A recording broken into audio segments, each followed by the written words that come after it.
The name of this episode told it all. Let's talk.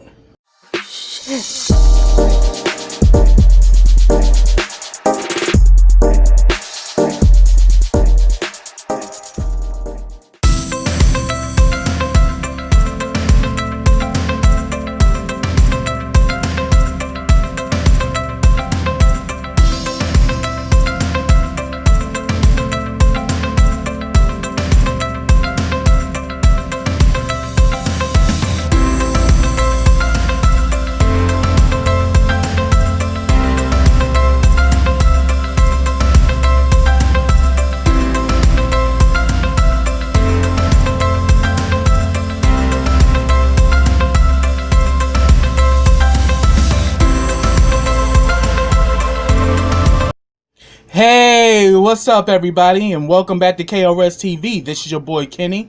Now remember, subscribe to my channel and click that bell so you get notifications every time I drop a video.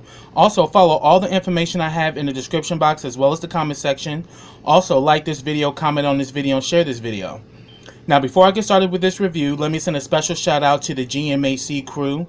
If you're in the DMV area and would like to get tested for HIV, reach out to us at the GMHC crew for a home testing kit.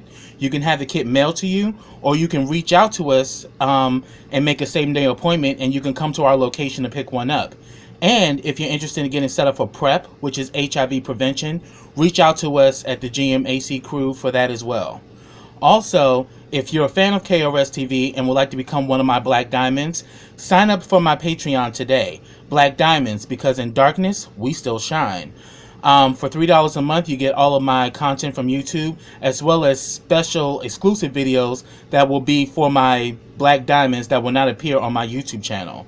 So check out my Patreon today.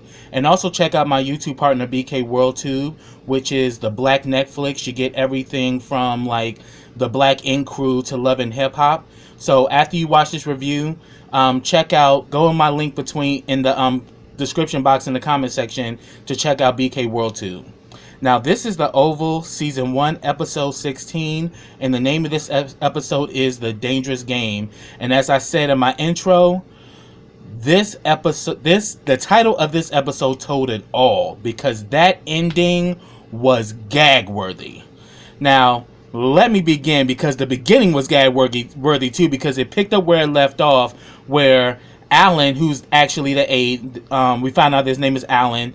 Alan comes in with a Diet Coke, saying that it's for your wife, because Donald's like, I didn't order that. And remember, him and Donald and Kyle was about to get it up in that office before Alan showed up. And then we see that damn Lily came from the back room and was like, no, I ain't leave, I'm still here.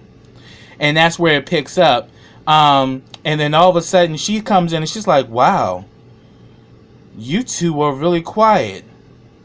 So she goes up to Kyle and was like, how long? And when Kyle's about to answer, she slaps the shit out of Kyle. And you already know that damn Kyle is simple, and you know he do not like taking that kind of shit, because you know he's volatile as hell. And she calls him like, you sick son of a bitch, you know, coming to my house pretending to be on my side. And then Donald's trying to tell Kyle to leave, and she's like, oh no, he's not going anywhere, not until I get all the answers I need. And I was just thinking, like, girl, you need to heed what Bobby told you about these people. Like, they're sharks. They will devour your ass to save themselves. And she goes to block the door, and then Kyle gets up in her face, is like, I will move you. And then like, you know, Donald's telling Kyle, no, do not do that. And she's like, oh, so you do everything he says, huh? And he's like, I sure do. And she tells Kyle, look how tough you are. It's funny, but I'm pretty sure you're a bitch when you on your knees. And I was like, ooh. And he was like, oh, wow, that's really homophobic. And she's like, please, I live for the gays. I'm a designer. But what I can't stand is weak-ass wannabes like you who are after my husband. And all of a sudden, Kyle, he was after me. I was like, like they both are fighting over that damn Donald child.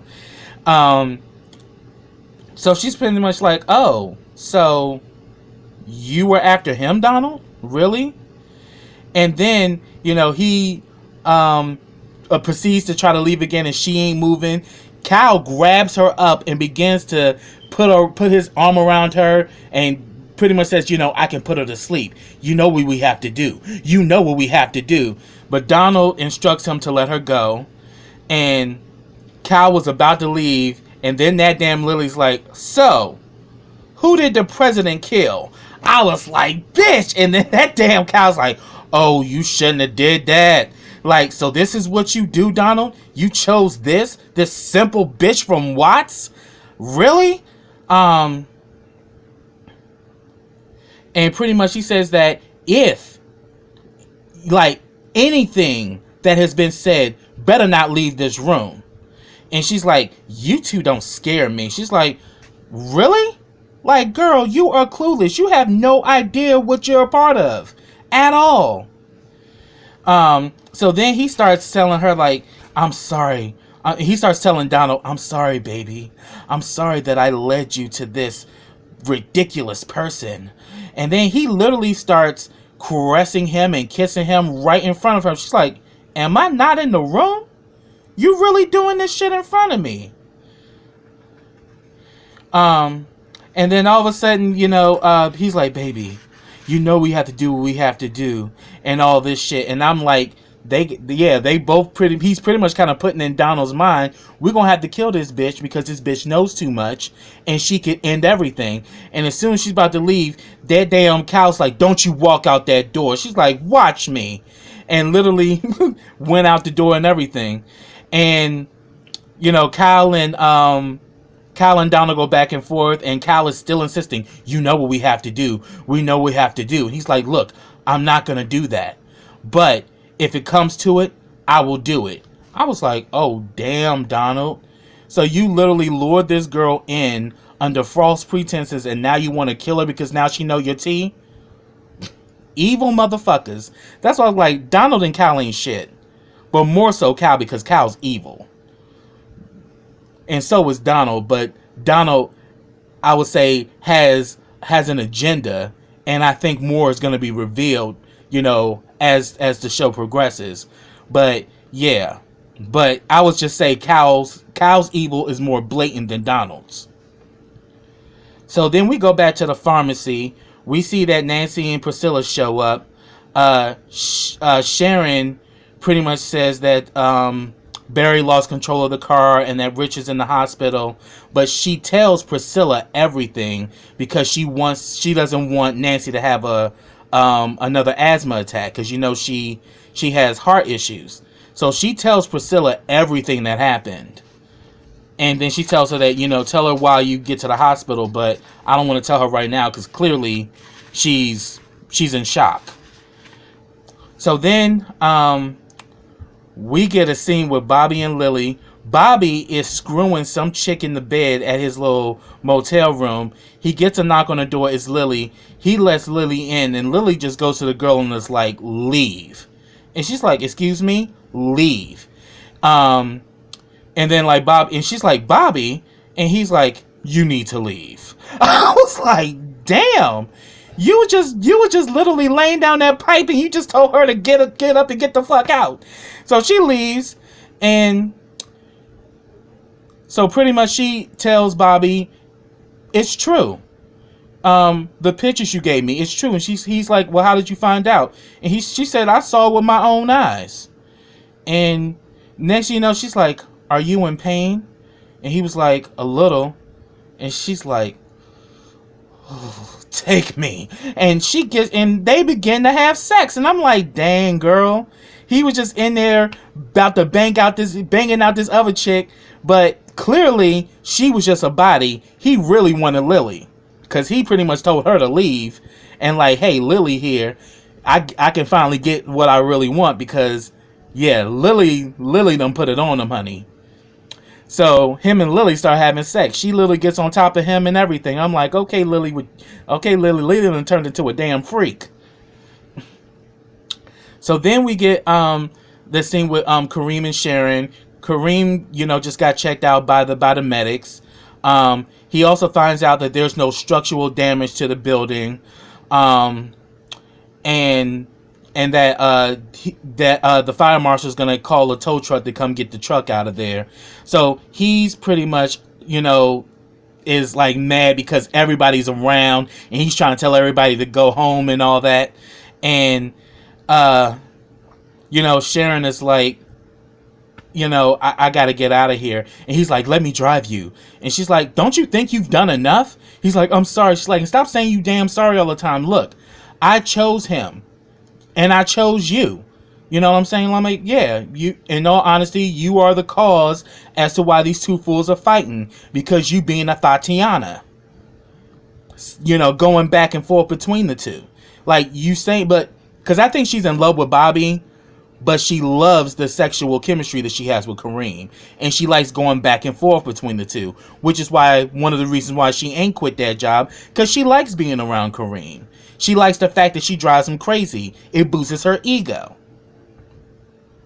And then, but then so pretty much she wants to go home to her sisters. He says that, I'll take you. But then he's like, wait a minute, I can't leave the store unattended. I got to board it up and all that. And she agrees to help him.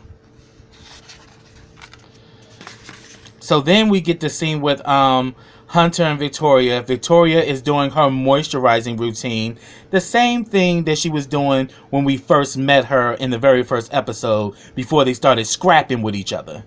And he pretty much says he wants to speak to her. And all of a sudden she notices something. She's like, wow, I haven't seen you look that way since my father bailed you out of that gambling debt. I'm like, oh, damn. Hunter got a damn crazy ass history being a part of this family. So he begins to interrogate her about Denise. Because in his mind, he thinks that she had Denise killed. But she lets it known that, yeah, I went to that store and I whooped her ass. But she's like, why are you questioning me? Won't you just spit it out? I'm sure she doesn't. I'm like, oh man, that damn Victoria is so slick with her mouth. Man. He's like, did you do something to her? And she's like, yeah, I threatened her with an inch of her life, but what good did that do, because she's still calling you.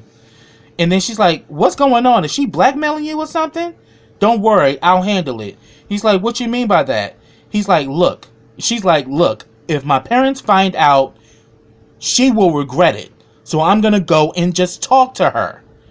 And he says, but by the way, you need to go check on your children, because your daughter wants to emancipate and your son likes to jack off under restaurant tables. I'm like, yeah. The crazy batch of kids that y'all had just goes to show your marriage produced that. For real. So then we got Priscilla and Nancy. They arrive at the hospital. Nancy at first thinks that both Barry and Richard are in the hospital, but the nurse lets them know that Richard's in and he's on a GSW from the chest and arm, and she lets them know that GSW is gunshot wound. So immediately Nancy starts panicking, and she checks for Barry, but Barry's no longer there. But we all know Barry's in jail, and Priscilla knows this too. But Priscilla goes to her aid. She calls Sam and lets him know that Richard got shot, and he lets him know that he's on the way. So then, we got Lily and Bobby in bed together. So literally, they done had them some good old sex, and they both are like in afterglow. And he just tells her, "Wow, you are so beautiful." And she's like, "Yeah." So. I'm beautiful, but what about that whore you just had up in here? And he was like, you jealous? And she's like, why would I be jealous? Like, because you acting like I'm yours. I'm like, y'all just playing back and forth. Y'all like this cat and mouse shit. Y'all both clearly are feeling each other. But because of the way y'all met, it's not surprising that she has trust issues when it comes to him. But she says that don't mistake it.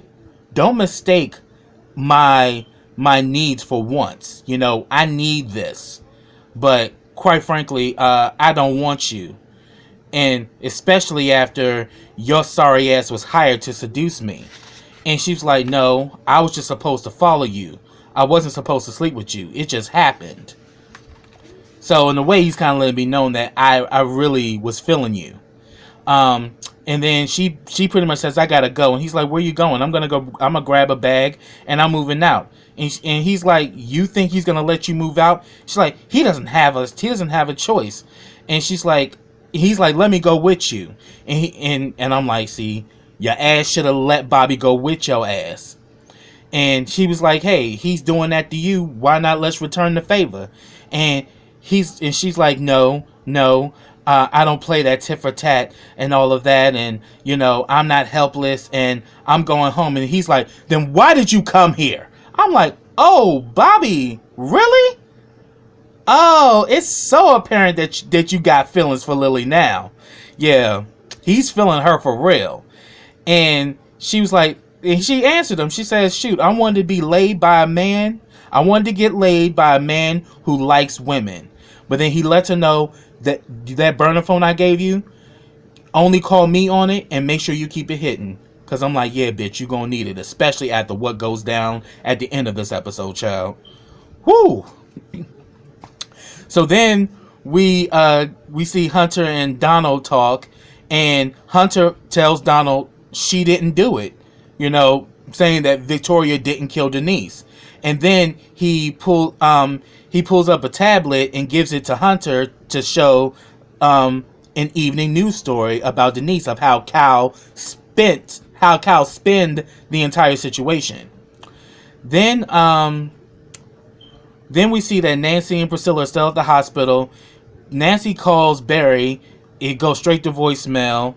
And then she has a conversation with Priscilla about, Richard and, how he would help her, take the can off of the tomato sauce. And that's what's really on her mind. Like, that man means everything to me. And, I can't think of what life would be without him.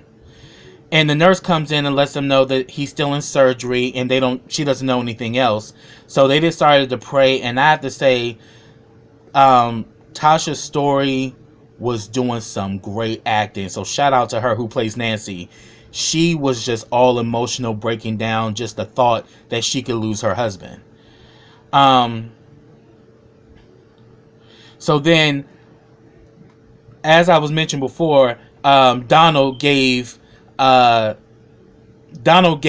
the tablet to show the news story. Victoria's watching the whole news story, and they pretty much say that that Denise was a prostitute and she was running a child trafficking ring and everything. So she finds out from the news that Denise is dead. And then Hunter and Donald go back and forth. In the meantime, Victoria's on her way in to the office to confront Hunter about it. But we come to find out that the security that all the cameras were off except for the ones in the stairwell, and from the stairwell cameras they showed that Kyle was in the hallway the entire time. So we now know that Kyle had nothing to do with Denise's death. But there's windows in the room, and I noticed that, and I said, whoever has the sword is the killer. And it's easy, the fact that her family got such power, you think they can't hire a damn assassin to come in the window, kill her, and then escape out the window without nobody knowing anything? They got the power to pull that off.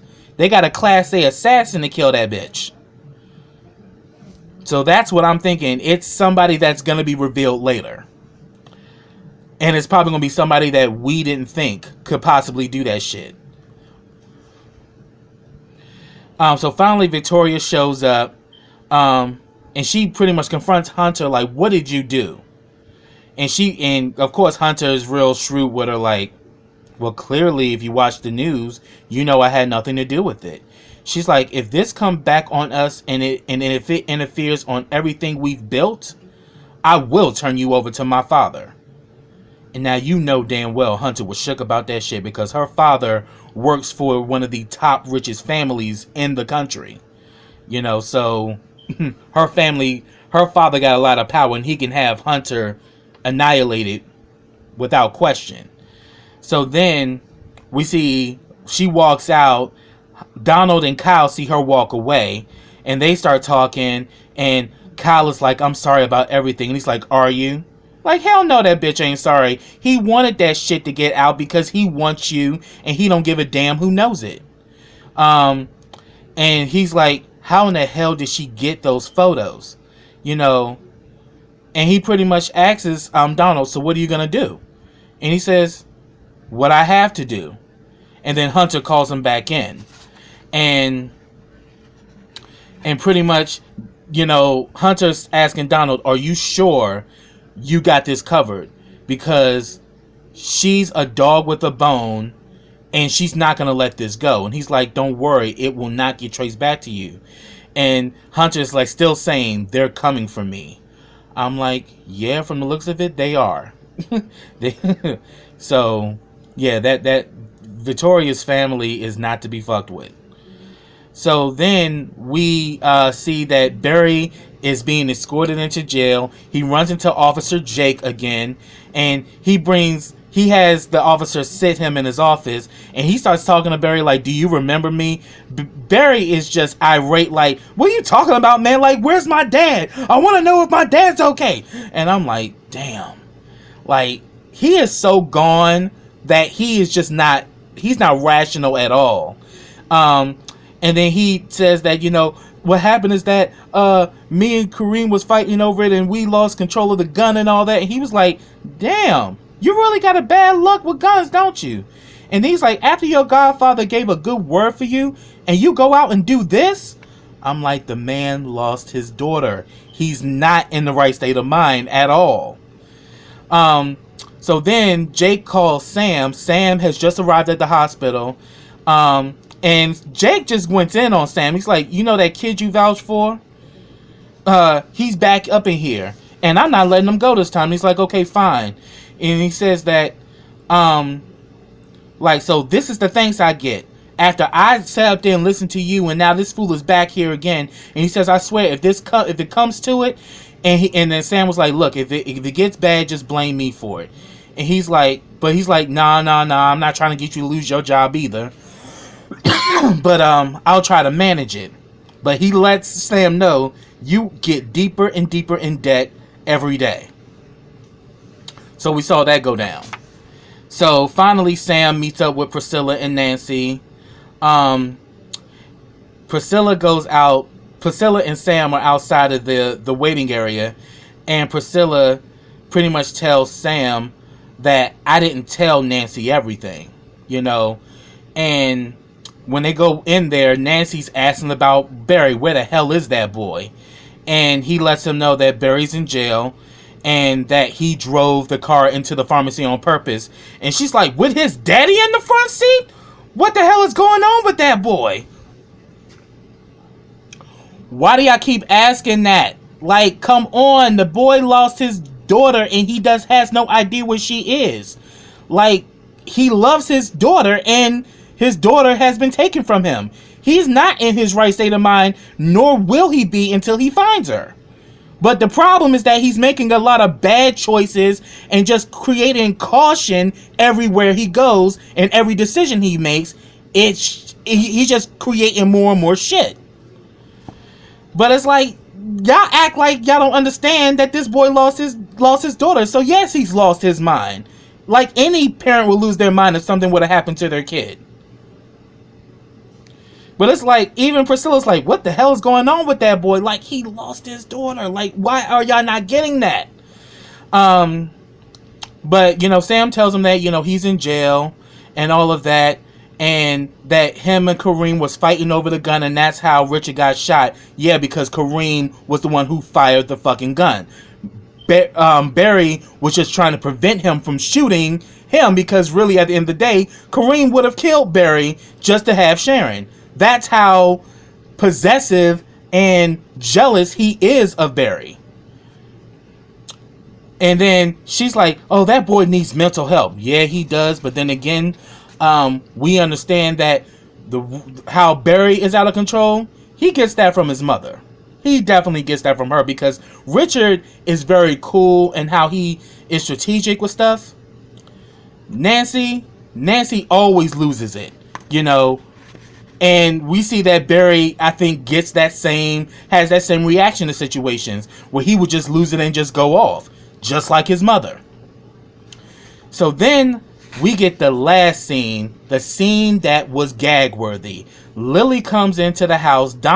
Lily there is brewing. He wants to talk to her. She blows him off, goes upstairs, begins to get a suitcase, and is about to start packing. And he's trying to like, why don't you just sit down and talk to me? And she's like, I can't. I just had the best sex of my life. What, you jealous? I don't know why you would be. I mean, you don't want any part of my anatomy. And he's like, I'm bisexual. She's like, no, you're gay. And then he pretty much tells her about his relationship with Kyle. And she asks, do you love him? And she's like, I did. But I love you now. She's like, I'm filing in the morning. And he lets her know, you can't do that. Because he let it be known that you can't divorce me. And he lets her know, me and Kyle work for some very powerful people. And she's like, I don't give a shit. I told that bitch that I quit. And that loser of a husband of hers, she's like, you don't get it. They put all of us in position, including them. The people I'm talking about, you've never seen before. They put us all in these positions. They run this shit. Meaning Victoria's family. And he says that, look, we have to be a certain way. I have to look a certain way. Then she's like, well, fine. Why don't you look that way with Kyle? And she says, I'm filing and my lawyer will make my demands. I'm like, you not listening, Lily. Like, girl. And then he lets it be known to make this public would be a grave mistake. And she says, if you don't stop with the bullshit, I will tell what I heard about the president. She's like, oh no, you will never be able to do that, honey. And she's like, and he said that, look, if you really want all of this to go away, you need to stay with me. And she's like, and just act like everything is normal. And he's like, yeah. And she's like, you're delusional. She's like, so he's like, so you really want to do this, huh? And she's like, so tell me, you're really bisexual? And he's like, yes. So she begins to do her little thing, straddles on top of him and everything, and begins to rub on him and grabs on the meat and see that there is no rising, no erection. She's like, just what I thought. I'm going to the news and I'm gonna sing like a bird. And as soon as she gets up and walk away, something took over that damn Donald, and he grabs her by the hair, tosses her across the room, and begins to choke her ass out. And I'm like, yo, Bobby tried to warn your ass, Lily. Like, that's why Bobby wanted to go with you.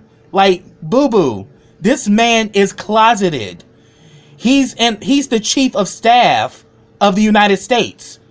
He is not gonna let nobody out him or ruin his reputation. And with people with that kind of power and prestige, they will kill to protect it. That's what Bobby was trying to tell your ass, and you ain't want to listen because you just on one. Now, I was for it at first, but it got to the point I'm like, Lily, you being real fucking dumb right now, and now you paying the price for your dumbness. But that's what I have, y'all. If I missed anything, get down in the comments. Let me know your thoughts on this episode. Again, thank you guys for the love and support. So until next time, everybody, take care.